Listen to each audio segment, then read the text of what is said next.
오늘의 사연은 죽어도 좋으니 이 남자 아니면 안 되겠다고 뻔뻔하게 이혼 요구한 아내를 이 악물고 통쾌하게 복수한 사연입니다. 후반에 사연자분이 아내에게 복수한 사이다. 방법들이 있으니 꼭 끝까지 들어주세요. 그럼 사연 시작하겠습니다. 저는 32세의 남자이고 지금 그럭저럭 잘 돌아가는 기업에서 일하고 있습니다. 5년 전에 아내를 만나 넉넉하지는 않았지만 그럭저럭 행복하게 살고 있었고요. 6달 전에 이혼했지만요. 그런데 어느 날 갑자기 제 아내가 저한테 이혼을 요구하더군요. 다른 남자가 생겼다나 뭐라나. 저는 아내가 무슨 장난을 치는 줄 알고 거짓말이냐고 물었더니 아내가 하는 말이 참 가관이더라고요. 자기는 그 사람을 사랑하고 있고 저하고는 이제 정 떨어져서 같이 살 수가 없다고 하더군요. 그 말을 들은 제 심정이 어떠했겠습니까? 아내가 그동안 저한테 불만이 많았었던 것은 잘 알고 있었는데 하지만 그렇다고 해서 이런 식으로 제 가슴을 후벼 파면서 떠나려고 하다니 말입니다. 연애할 때도 항상 남자 문제로 문제를 일으키곤 했습니다. 저 몰래 클럽에 가거나 아니면 그냥 친구라면서 남자들과 술 마시고 수다를 떤다거나 그 여자가 제 첫사랑이어서 그때는 그냥 그런 것보다 사랑하는 마음이 더 커서 내가 사랑을 더 줘야겠구나, 내 잘못이구나라고 생각했습니다. 참 순진하고 바보였죠. 결혼하고 나서도 10년 만에 만나는 친구를 보러 간다고 늦게 온다고 하더니 나이트에 가서 놀고 동네 이자카야에서 그 사람들과 수다 떨고 있는 것을 아는 동생이 알려줘서 난리가 난 적도 있었어요. 아내는 친구가 남자 데려왔다니 나이트에서 만난 사람들 아니라고 발뺌했지만 아는 동생은 나이트 이야기 또 나오고 약간 연인 분위기가 났다고 해서 솔직히 아내 말을 믿지 않았습니다.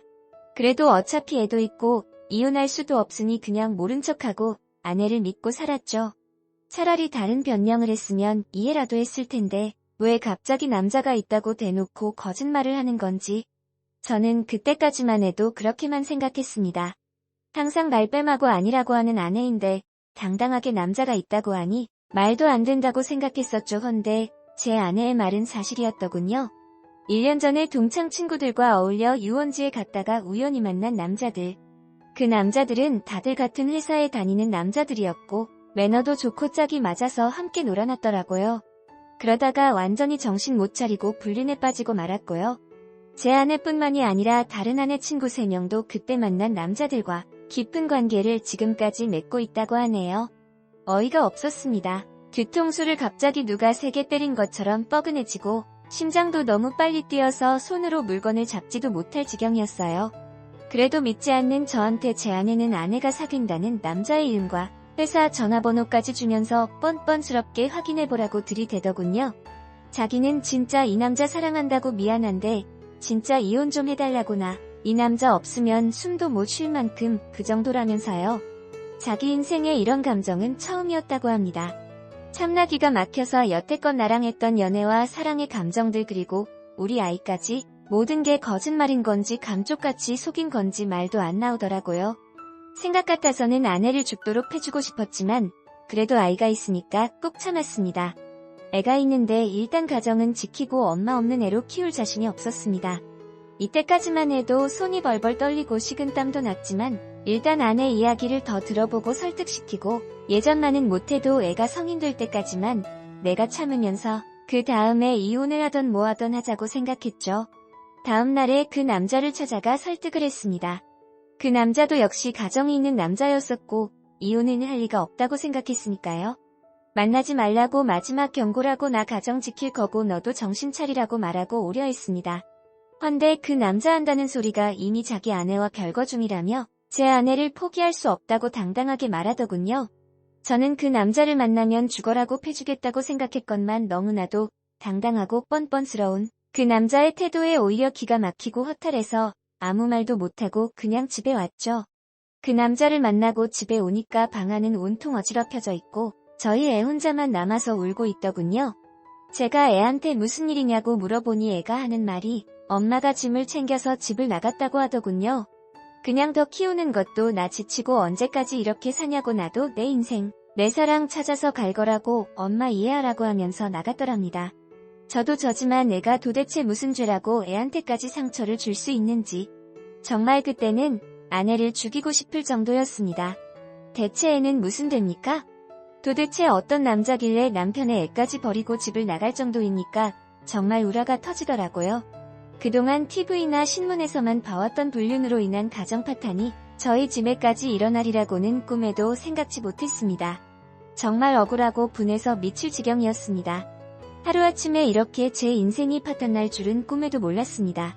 가만히 있을 수 없었습니다. 애한테까지 그 짓거리를 하고 전 이 사실을 애한테는 숨길 예정이었는데 씻을 수 없는 상처를 주니 폭발하다 못해 진짜 화를 주체할 수 없더라고요.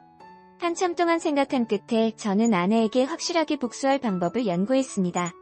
생각 같아서는 그 남자나 아내나 개패듯이 패고 싶었지만 그렇게 무턱대고 하는 것보다 확실하게 그년놈들 눈에서 피눈물이 나게 하고 싶었습니다. 저는 수소문 끝에 아내가 만나는 친구들을 알아내 그들의 남편들에게 전화를 걸었습니다. 그리고 남편들에게 내 아내가 남자들을 만나서 추잡한 짓거리를 저지르고 있다고 알리고 당신네들 아내들도 똑같은 짓거리를 하고 있다고 똑똑히 말해주었습니다. 내 아내와 당신들 아내들이 1년 전 만난 동창들과 히히덕거리면서 커플 데이트하고 가정 파탄 내고 난리가 난 사실을 알고 있으라고 했죠. 제 말에 남편들은 저한테 처음엔 너 뭐냐고 욕을 하고 거짓말 치지 말라고 하답니다. 그래서 문자로 제가 아내와 문자한 내용 그리고 정황들을 자세히 보내주었죠. 남편들은 충격을 받았는지 가만히 안 있을 거라는 말로 전화를 끊었네요. 아내 친구. 집안도 풍비박살이 났겠죠. 저는 거기서 그치지 않고 제 아내를 빼앗아간 남자의 회사 사장에게 전화를 걸었습니다. 소규모 회사인지라 인터넷에 회사명을 검색하고 대표 번호로 전화해서 사업차 전화드렸다고 대표님한테 연결해달라고 하니 바로 연결되더라고요. 사장에게 당신 회사 사원 4명이 지금 유부녀와 불륜을 저지르고 있다고 도대체 부하 직원들 관리를 어떻게 하냐고 한마디 제대로 해줬습니다. 회사에서 조치가 제대로 취해지지 않으면 나는 명예훼손도 각오하고 어떤 일을 벌일지 모른다고 전단지를 부리던 아니면 1인 시위를 하던 확성기로 회사 모든 사람이 알 수 있게 소리를 치던 할 테니 이게 내 마지막 경고 알아서 처리하라고 하고 끊었습니다. 흐지부지 넘어간다면 정말 저는 고소당할 생각으로 그 회사에 가서 깽판을 칠 생각도 있었지요. 어쨌든 그 사장은 처음에 그 사실을 믿지 않는 것 같더니 제가 사원들의 이름과 하는 일 등 구체적인 이야기를 하니 충격을 먹고 그제서야 믿는 듯 했습니다. 일단 진정하고 책임지고 이 사안에 대해 해결을 할 것이니 걱정하지 말라고 하고 끊었네요. 그 다음날로 제 아내, 아니 그 썩을 년에게서 전화가 왔더라고요. 부재 중이 몇십 통의 문자로 욕이란 욕은 다 보냈네요. 그녀는 저한테 이렇게 치사하게 나올 수가 있냐면서 온갖 쌍욕을 퍼부어댔습니다. 그 사람 때문에 인생이 즐겁고 겨우 살아가는 건데 내가 뭔데 망치냐고네. 인생에 도움도 안 되는 노마하면서 욕이란 욕은 다 먹었네요. 그래서 저는 그녀에게 너를 괴롭힐 수 있을 때까지 끝까지 괴롭히겠다고 확실하게 말해주고 전화를 끊었습니다. 내가 상처받은 것만큼 너한테도 똑같이 돌려줄 거라고 밥도 못 먹고 숨도 못 쉬고 내 인생 자체를 부정하게 만든 너를 절대 그냥 용서할 수 없다고도 말했죠. 그리고 아내의 회사에 찾아가서 로비에서 큰소리로 동창회에서 바람핀 XXX년 나와. 당장 안 나오면 니년이랑 그놈 둘 다 죽여버릴 거야. 라고 소리쳤습니다. 일부러 아내 회사 사람들 다 알 수 있게요. 아내는 어디에 숨었는지 머리카락 하나 안 보이더라고요. 결국 안 나왔습니다. 하지만 제가 거기서 소리 지른 이유는 아내를 만나기 위함이 아니라 회사 사람들의 아내가 무슨 짓을 한지 알게 하기 위함이었죠. 모소리 지르자마자 사람들이 일제히 저를 쳐다보고 거기 있는 경비와 건물 관리하는 사람들이 뭐하는 짓이냐면서 난리가 났죠. 결국 끌려나가면서 쫓겨났지만 뭐 일단 회사를 멀쩡하게 다니지 못하게 한 것은 성공했네요. 그리고 결국 아내의 친구들은 죄다 이혼을 당하고 집에서 쫓겨났더군요. 사귀던 남자들도 일이 크게 번질까봐 서둘러서 그 여편네들과 관계를 끊었고 그중 한 남자는 아내에게 발각되어 이혼을 당했다는군요. 그리고 그들이 다녔던 회사의 사장은 사생활이 엉망인 직원들은 필요 없다면서 그들을 죄다 내쫓았답니다. 그런 사람들이 회사에 다니면 회사가 멀쩡히 돌아갈 일이 있냐 괜히 그런 사람들 데리고 있다가 회사 인이지만 망치니 사장 입장에서는 그들을 자르는 것이 당연한 결과였겠네요. 물론 제 아내를 빼앗아 갔던 그 남자도 쫓겨났고요. 아마 동종업계에서는 절대 다시 발을 못 들일 겁니다. 한동안 그쪽 업계에서는 이 사건이 시끌벅적했으니까요. 뭐 남들에겐 엄청난 안주거리였겠죠. 그 소식을 듣고 저는 솔직히 말해서 무척이나 통쾌하네요. 저와 제 아이의 가슴을 갈기갈기 찢어놓은 당연한 대가라고 생각했죠. 그 뒤로 얼마 안 가서 제 아내는 그 남자와 헤어졌고 다시 저한테 돌아오겠다면서 울면서 전화를 하더라고요.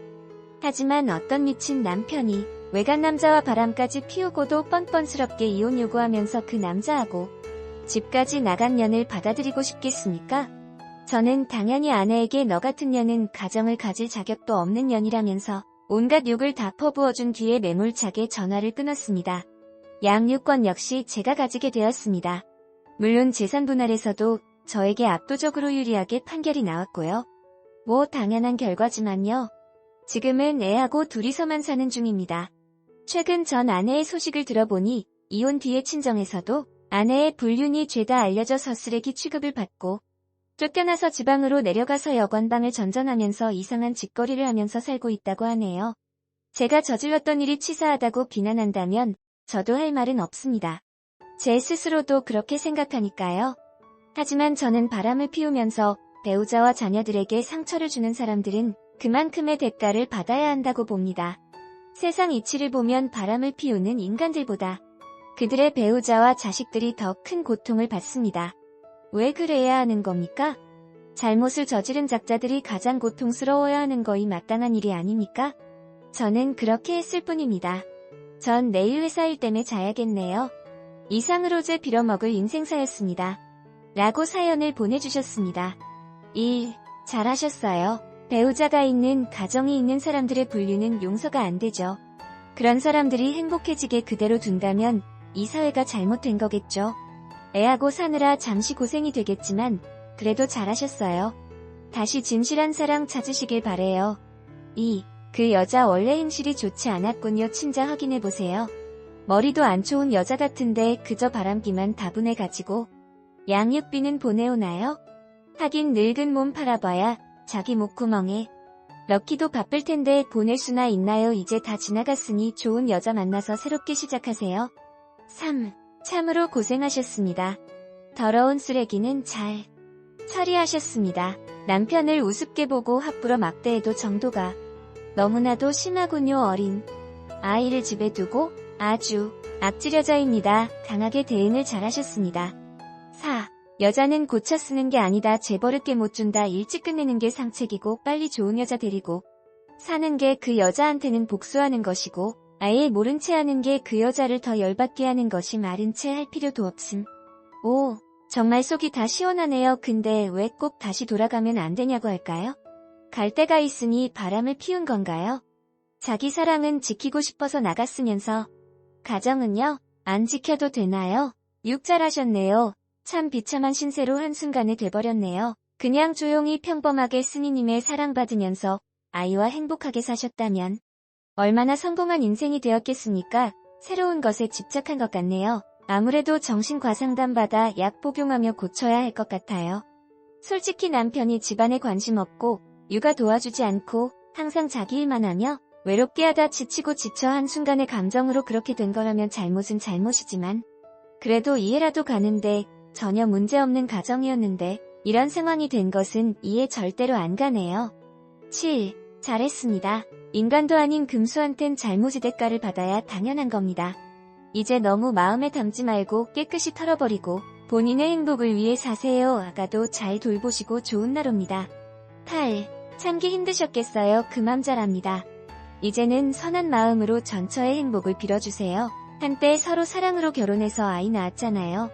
그 이후에서라도 아이에겐 엄마에 대한 증오심이 담긴 말이나 행동은 아이에게 하지 마셨으면 합니다. 님의 아이를 엄마 같은 사람으로 자라면 안 되니까요. 힘내세요. 잘하셨습니다. 참된 사랑은 원칙과 희생과 헌신입니다. 자기 행복을 위해 가족을 버리는 마음과 배반하는 정신을 갖게 만드는 감정과 기분은 착각이요 기만입니다. 한 가정을 파괴하기 위해 역사하는 마귀가 주는 충동에 사로잡혀 놀아나는 꼴입니다. 한마디로 미친 거죠. 그 행복은 결단코 오래 못 가고 사라집니다. 감정과 기분을 쫓지 않고 원칙과 의무를 쫓아 도리에 충실한 자는 고통과 인내가 필요할지라도 결국은 승리하여 자신은 물론 가족과 이웃을 행복하게 합니다.